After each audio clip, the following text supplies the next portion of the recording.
The ancient Vrexian mothership hovered silently above Earth, having appeared without warning 3 days ago. Across the globe, humans stared skyward at the obsidian craft that stretched nearly 20 kilometers from end to end, a dark, looming presence that defied all attempts at communication. Commander Alara Frost stood in the United Nations Emergency Council chamber, her weathered face illuminated by holographic displays showing the alien vessel from multiple angles. As Earth's foremost xenolinguist and head of the First Contact Division, the weight of humanity's future pressed heavily on her shoulders. "Their technology is beyond comprehension," murmured Dr. Khalil Nazari, the Iranian quantum physicist to her right. "We've detected energy signatures that violate several fundamental laws of physics. And yet they just watch," Alara replied, studying the latest scan data. No hostility, no communication attempts, nothing. The chamber doors slid open, admitting a slender man whose disheveled appearance contrasted sharply with the military precision surrounding him. Rhys Avalov moved, with the awkward gait of someone more comfortable with theoretical abstractions than human interaction. "Dr. Avalov," Alara acknowledged. "I hope you've brought something useful." Rhys adjusted his spectacles nervously. "I've been analyzing the neural patterns we detected emanating from the vessel. They're unusual." "Unusual how?" General Oshiro demanded, her patience visibly thinning. "They're simplistic," Rhys explained, projecting a comparison of wavelength patterns. "Far too simplistic for a species capable of interstellar travel. Their thought patterns show remarkably little variation, almost like..." "Like what?" Alara pressed. "Like they're operating on pure instinct," Rhys finished. "Advanced, yes, but lacking the neural complexity we associate with higher cognitive functions." The room fell silent as the implications settled over them. Alara was the first to speak. "You're suggesting these beings, despite their technological superiority, may be intellectually limited?" "Not limited," Rhys corrected. "Different. Their brains process information in extraordinarily narrow channels, hyper-specialized, efficient at specific tasks but lacking our neural plasticity," General Oshiro scoffed. "They crossed light years to find us. They're clearly not stupid." "Intelligence isn't a single metric," Rhys insisted, animated now as he warmed to his subject. "Human minds are uniquely adaptable. We form connections between seemingly unrelated concepts.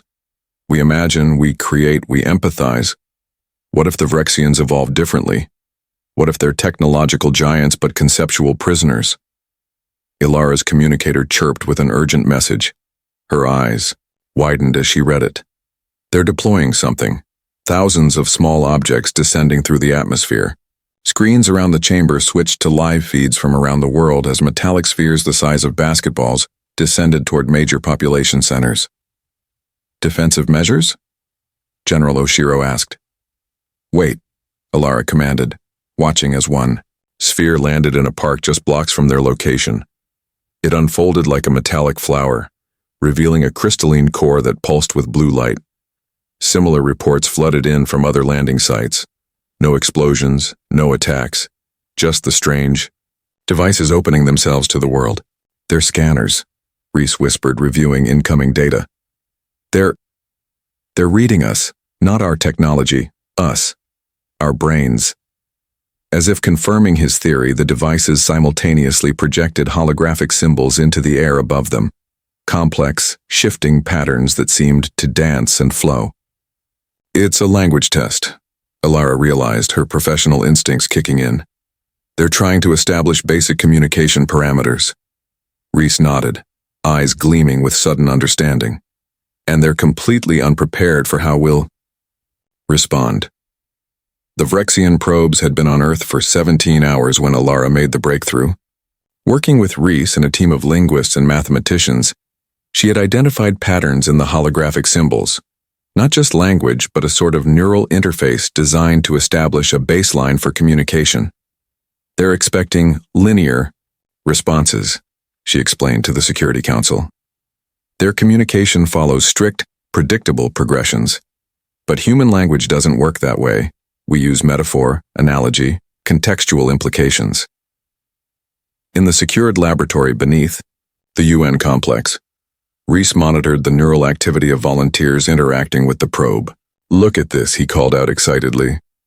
When Makoto answered with a proverb instead of a direct response, the probe's energy signature fluctuated wildly. It's struggling to process the conceptual leap. "So they think literally," Ilara mused. "No wonder they're confused by us." Admiral Zavara, the taciturn military representative, leaned forward. "Is this a weakness we can exploit?" Ilara shot him a withering look. "This isn't about exploitation. It's about understanding a fundamentally different form of intelligence. An intelligence that might still obliterate us," the Admiral countered. "I don't think that's their intention," Reese interjected, pointing to his latest analysis.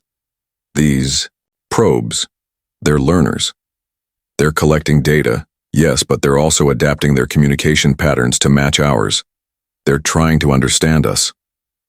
Over the next hours, the probe's symbols became increasingly complex, attempting to bridge the cognitive gap.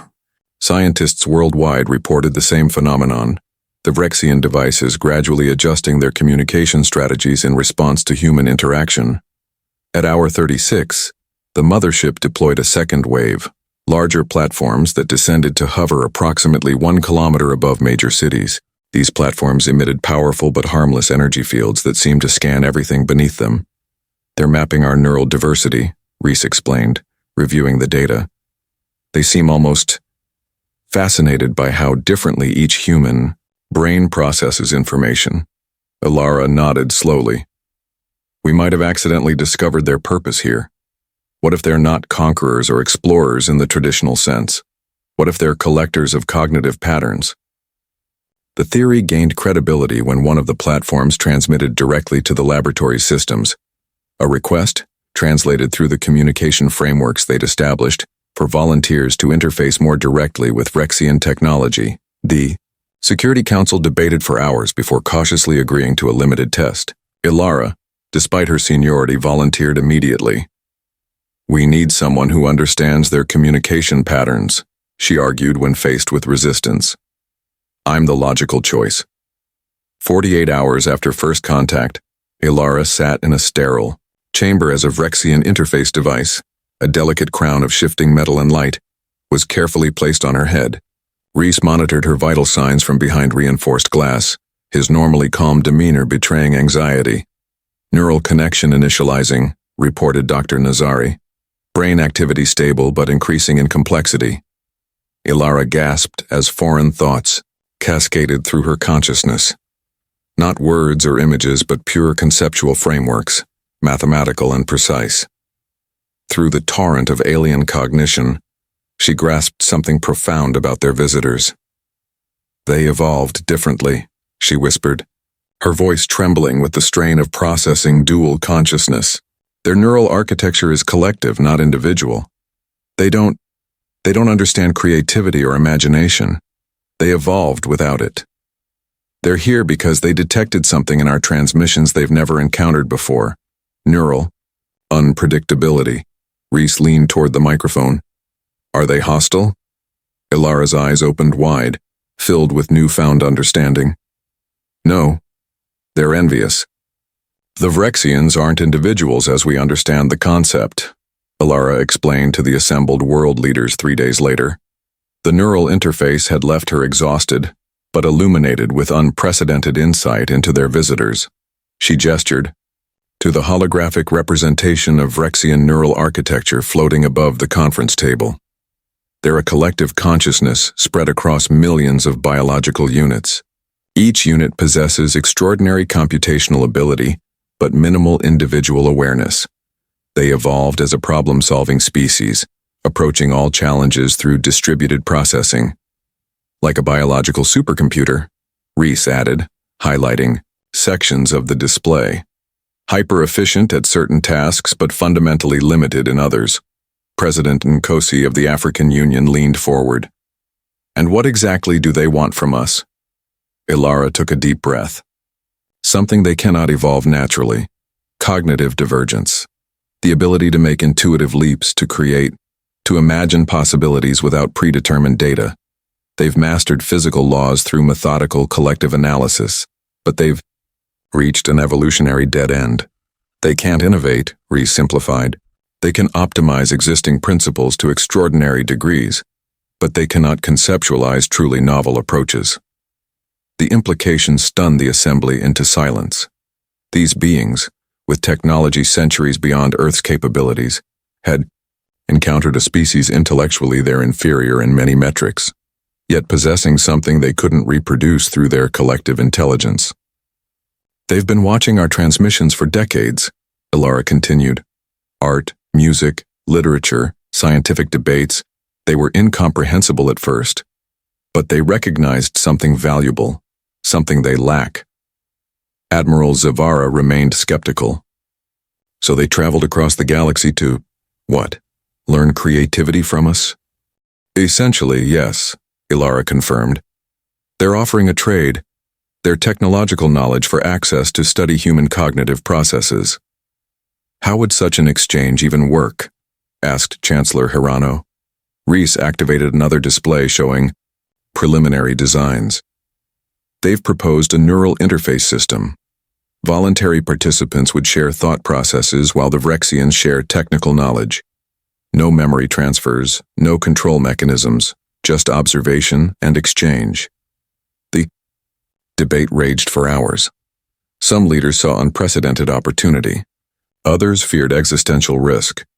Eventually, a framework for limited engagement was established.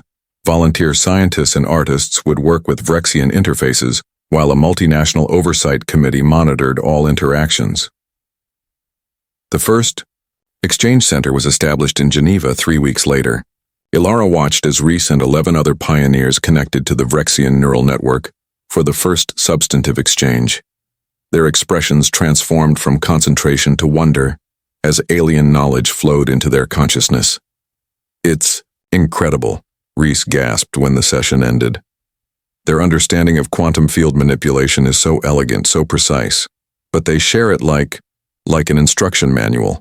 There's no joy in discovery for them, no aesthetic appreciation of the beauty in these principles. Similar reports came from other participants. The Vrexians possessed vast knowledge, but no emotional or intuitive framework for that knowledge. They calculated without inspiration, built without imagination. Meanwhile, monitoring systems showed the Vrexian collective experiencing something unprecedented in their evolutionary history: conceptual uncertainty. Human thought patterns introduced variables their hyper-rational minds had never processed: metaphorical thinking, emotional reasoning, intuitive leaps that defied logical progression, yet arrived at valid conclusions. A month into the exchange program, the Vrexian mothership reconfigured, sections of its structure unfurling like a massive black flower opening to the sun. From its center emerged a new structure, a glistening spire that pulsed with shifting colors. They've created something new, Ilara whispered, watching the transformation from the observation deck. Something they couldn't have built before. Reese nodded, equally awestruck. The first product of Vrexian imagination. 6 months after first contact, humanity stood at the threshold of transformation. The knowledge exchange with the Vrexians had accelerated human scientific progress beyond all prediction. Renewable energy systems based on Vrexian quantum principles now powered major cities. Medical nanites eliminated previously incurable diseases. The first prototype faster-than-light communication system was under construction in lunar orbit. But the most profound changes weren't technological. They're evolving, Dr. McKenna Okafor explained, displaying neural scans from the mothership. As Earth's leading xenobiologist, she'd been studying the Vrexian collective for months. Their neural architecture is reorganizing, developing new pathways that mirror human cognitive structures. Ilara studied the scans with fascination. They're developing individualized thought patterns, not quite individuality as we understand it, McKenna clarified.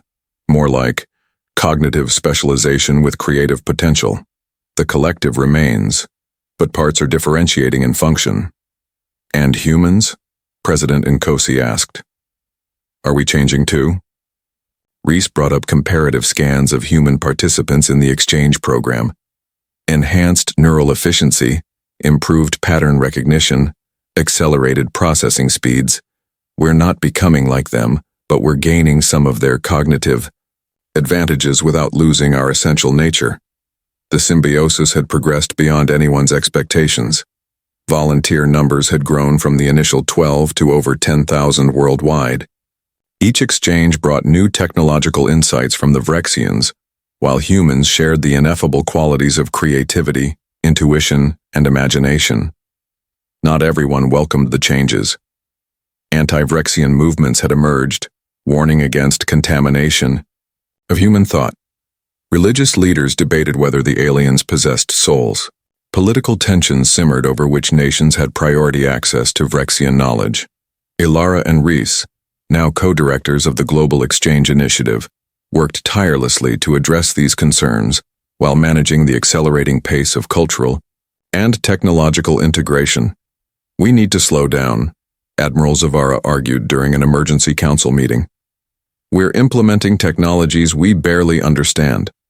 The social disruption alone. Disruption was inevitable, Ilara countered. But we're monitoring every aspect of the exchange.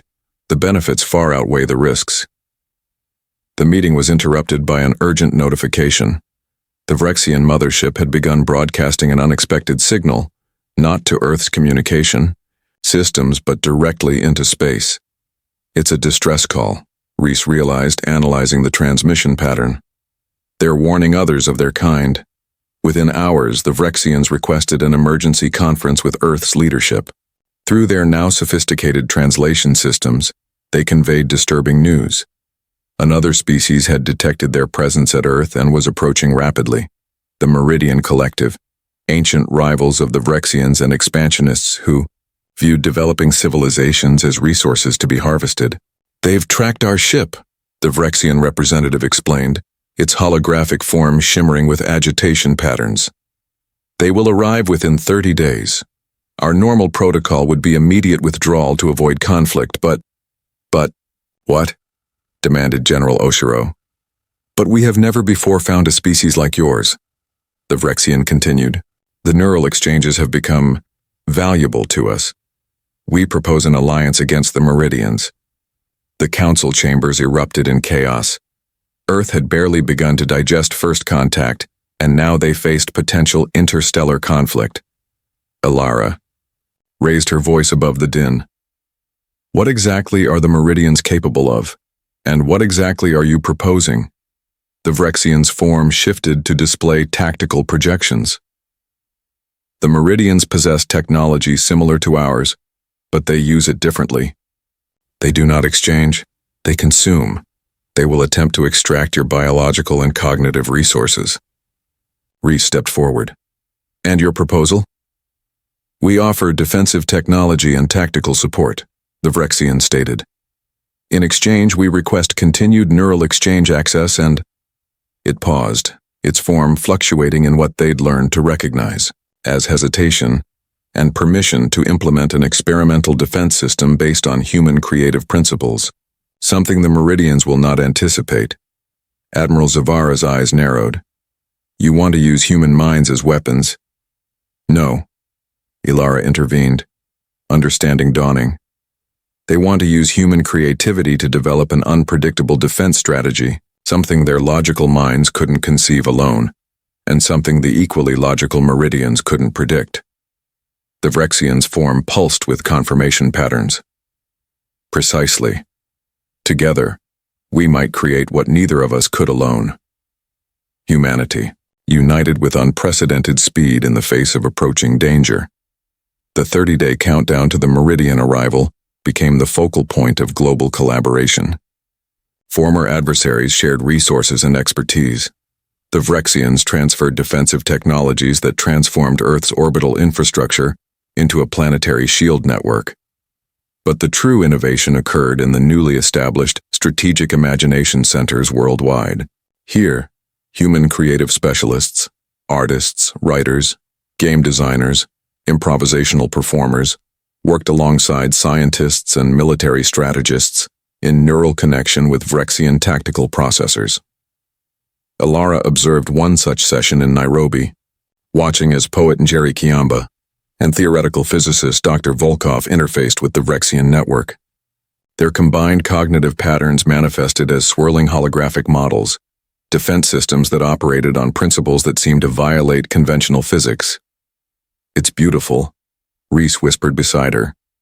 "The Vrexians provide the technical framework, but the applications, they would never have conceived these approaches." The strategy emerging from these unprecedented collaborations defied traditional military doctrine.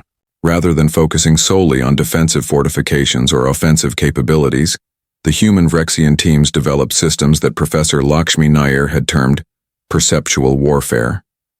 The Meridians, like the Vrexians, process reality through strictly defined parameters, Lakshmi explained during a global briefing.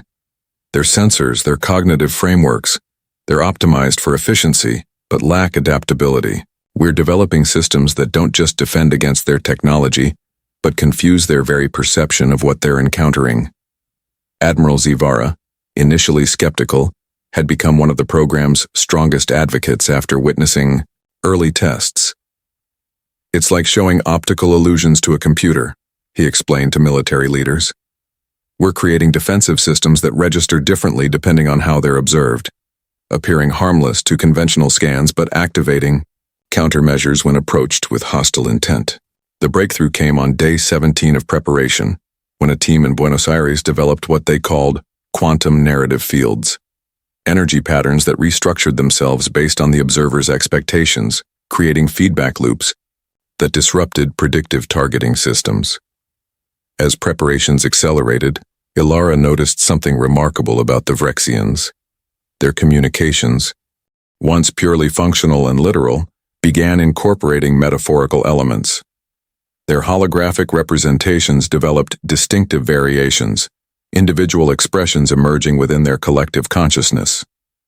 "They're becoming more like us," she noted to Reese as they reviewed interaction data. "The neural exchanges are reshaping them." "And we're becoming more like them in some ways," Reese replied, demonstrating enhanced human problem-solving metrics. "Not losing our creativity, but gaining computational efficiency. It's coevolution accelerated by necessity." On day 25, orbital sensors detected the Meridian fleet decelerating at the system's edge, 8 massive vessels converging toward Earth. Initial long-range scans confirmed the Vrexians' warnings. The Meridian technology was devastatingly advanced, their approach formation indicating experienced military strategy. Humanity's response was not panic but focused determination. The planetary defense grid activated, its components functioning in ways that seemed to flicker between different states of reality.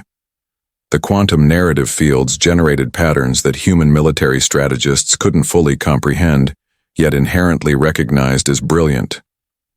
"Will it be enough?" President Nkosi asked during the final strategic briefing. Ilara exchanged glances with the Vrexian representative, a being that now called itself Nexus, and displayed distinct personality traits that would have been impossible in its species 6 months earlier. "The Meridians expect a Vrexian defense or a primitive human resistance," Nexus responded, its holographic form displaying confidence patterns. "They cannot anticipate what we have become together." As the Meridian fleet entered the outer defense perimeter, Ilara stood in the Global Command Center alongside representatives of Earth's nations and their Vrexian allies. Before them, tactical displays showed the approaching enemy, methodical, powerful, and entirely unprepared for what awaited them. "They're scanning our defenses," Admiral Zivara reported. "Standard approach protocol." Nexus's form pulsed with something that might have been anticipation. And now they encounter what they cannot understand. The quantum narrative fields activated, enveloping the Meridian vessels in energy patterns derived from human artistic principles. Music translated into quantum fluctuations, poetry encoded in gravitational microdistortions, improvisational structures that rewrote themselves continually. On the monitors, the Meridian fleet's formation faltered. The Meridian vessels hung suspended in Earth's outer defense sphere, their engines fluctuating erratically as they encountered phenomena beyond their comprehension. The quantum narrative fields, technology, born from the union of Rexian precision and human creativity, had transformed space itself into a medium of unpredictable patterns. Their targeting systems are failing, Admiral Zavara reported, monitoring the tactical display. They're attempting to recalibrate, but the fields are shifting faster than they can adapt. In the command center, humans and Rexians watched as the first phase of their defense strategy unfolded. The Meridian fleet, expecting either primitive resistance or conventional Rexian countermeasures, found themselves instead navigating a reality that seemingly refused to follow consistent rules. They're communicating with each other, Nexus observed, its holographic form analyzing Meridian transmissions. Attempting to coordinate a new approach, the largest Meridian vessel detached from formation, accelerating directly toward Earth.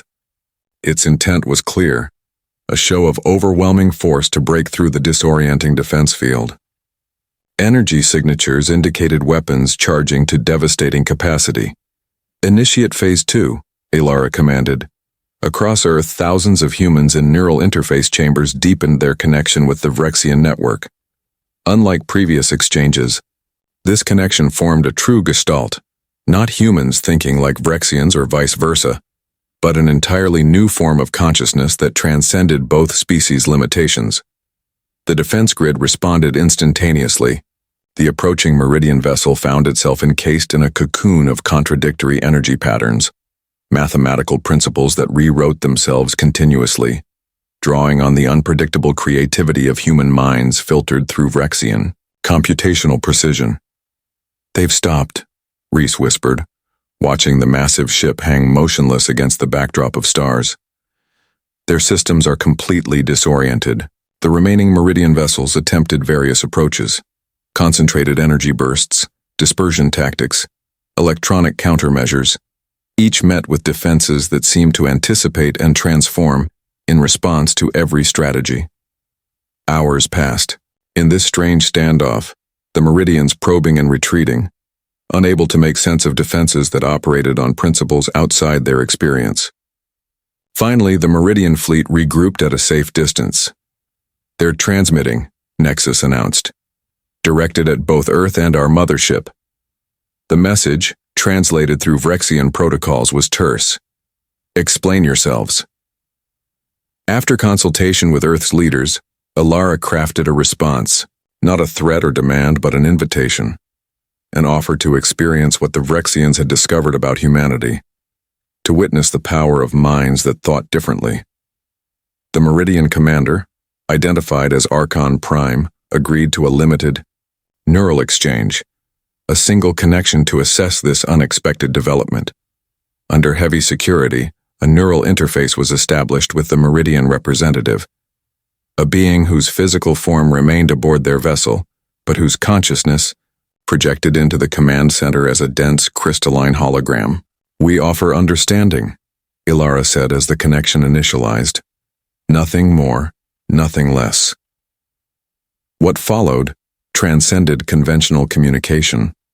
Through the neural interface, refined through months of human-Vrexian collaboration, the Meridian consciousness experienced something entirely new. Metaphor, intuition, imaginative leaps that defied logical progression yet arrived at profound insights.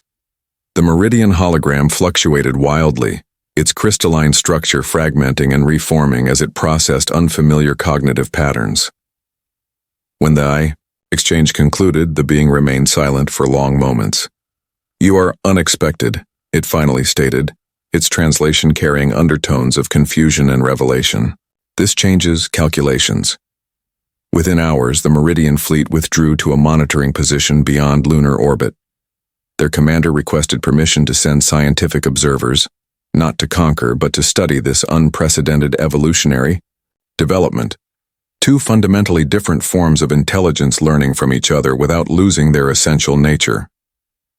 In the months that followed, Earth became something unprecedented in galactic history, a nexus of cognitive exchange, where three distinct species learned from one another's fundamental differences. The Meridians, while initially more resistant than the Vrexians, gradually developed their own versions of creative thinking. The Rexians continued their evolution toward individualized consciousness while maintaining their collective efficiency and humanity. Humans gained unprecedented technological advancement and cognitive enhancement without sacrificing the creative spark that made them unique.